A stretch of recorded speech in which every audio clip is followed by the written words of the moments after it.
आज हम chapter 17 breathing and exchange of gases start करेंगे। तो अभी तक हम ये पढ़ चुके हैं कि सभी लिविंग ऑर्गेनिज्म ऑक्सीजन का यूज़ करते हैं, जिससे कि वो जो भी न्यूट्रिएंट जैसे कि ग्लूकोज वगैरह जो भी उन्होंने इनटेक किया है उसका वो ब्रेक डाउन कर सकें और उससे एनर्जी रिलीज़ कर सकें, और फिर उस एनर्जी का वो यूज़ वो डिफरेंट एक्टिविटीज़ परफॉर्म करने के लिए करते हैं। लेकिन ये जो भी प्रोसेस होते हैं, कैटाबॉलिक प्रोसेसेस होती हैं, उसमें कार्बन डाइऑक्साइड एक हार्मफुल प्रोडक्ट के रूप में निकलता है। अब यहाँ पर ये एक बात क्लियर है कि सेल्स को लगातार ऑक्सीजन की सप्लाई की ज़रूरत पड़ती है और वो कार्बन डाइऑक्साइड लगातार प्रोड्यूस करते रहते हैं, जिसको बाहर निकालना ज़रूरी होता है। और यही प्रोसेस जिसमें वो ऑक्सीजन का एटमॉस्फेयर से एक्सचेंज करते हैं और कार्बन डाइऑक्साइड जो प्रोड्यूस होती है उसको वो बाहर निकालते हैं, इसी को हम ब्रीदिंग के नाम से जानते हैं और कॉमनली इसी को रेस्पिरेशन कहा जाता है। जब हम चेस्ट रीजन पे अपने हाथ रखते हैं तो हम फील कर सकते हैं कि हमारा चेस्ट रीजन ऊपर नीचे हो रहा है, तो ये ब्रीदिंग की वजह से ही हो रहा होता है। अब हम कैसे ब्रीद करते हैं या किस तरीके से जो हमारे रेस्पिरेटरी ऑर्गन्स हैं वो अपनी वर्किंग करते हैं, वही हम इस चैप्टर में डील करेंगे। तो अब देखते हैं कि किस अलग अलग ऑर्गन्स किस तरह के, अलग अलग ऑर्गेनिज्म किस तरह के ऑर्गन्स का यूज़ करते हैं। अब डिफरेंट ग्रुप के जो ऑर्गेनिज्म होते हैं वो किस तरह के मैकेनिज्म का यूज़ कर रहे हैं, ये डिपेंड करता है उनके हैबिटेट पर और उनके लेवल ऑफ ऑर्गेनाइजेशन पर। अब हैबिटेट क्या है? हैबिटेट वो जगह है जहाँ पर कोई भी लिविंग ऑर्गेनिज्म रहता है, और लेवल ऑफ ऑर्गेनाइजेशन है कि उसकी बॉडी कितनी कॉम्प्लेक्स है, क्या उसमें अभी तक सिर्फ सेल बनी है या टिश्यूज़ बन चुके हैं या वेल डेवलप्ड ऑर्गन सिस्टम बन चुके हैं। तो इस पर डिपेंड करेगा कि वो किस तरह का ब्रीदिंग मैकेनिज्म अडॉप्ट करेगा।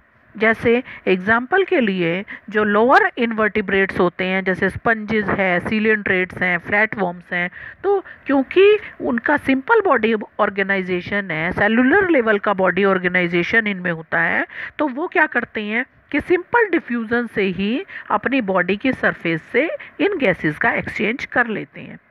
अब अगर हम अर्थवॉर्म को एग्जांपल लेते हैं तो अर्थवॉर्म की जो स्किन होती है उस पर मॉइस्ट क्यूटिकल की लेयर पाई जाती है और उसी से वो गैसेस का एक्सचेंज करता है।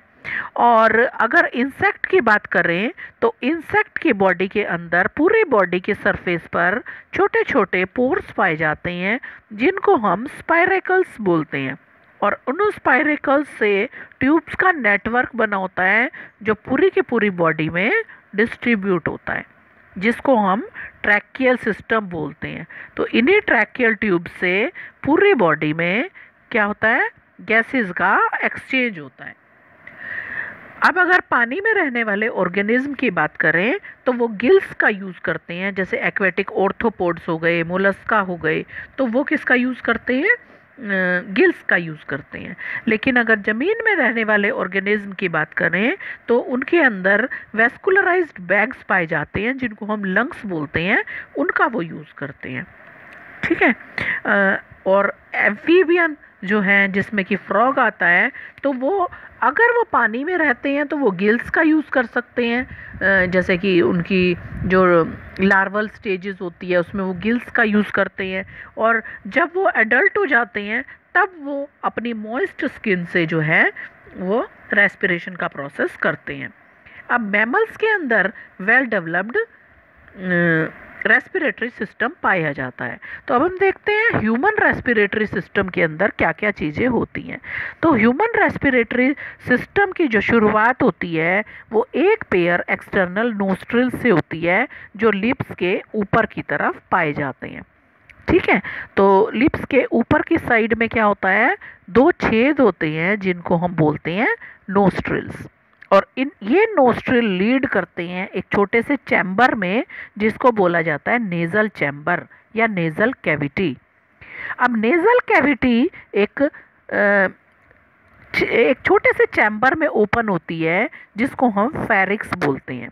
अब फेरिक्स एक कॉमन पैसेज है जहाँ पर फूड और एयर दोनों आते हैं। ये जो फेरिक्स वाला पार्ट है, ये जिस जगह पर ट्रैकिया या विंड पाइप में ओपन होता है उसको हम ग्लॉटिस बोलते हैं, और इसके ऊपर एक कार्टिलेज का कवर चढ़ा हुआ होता है जिसको हम क्या बोलते हैं, एपिग्लॉटिस बोलते हैं। अब जो ये विंड पाइप है, विंड पाइप के बीच में हमें कार्टिलेज का बना हुआ एक बॉक्स होता है जिसको लैरिक्स या साउंड बॉक्स कहा जाता है। ठीक है, और एपिग्लॉटिस ये काम करता है कि जब हम खाना खा रहे होते हैं तो वो खाने की एंट्री को विंड पाइप के अंदर रोकता है।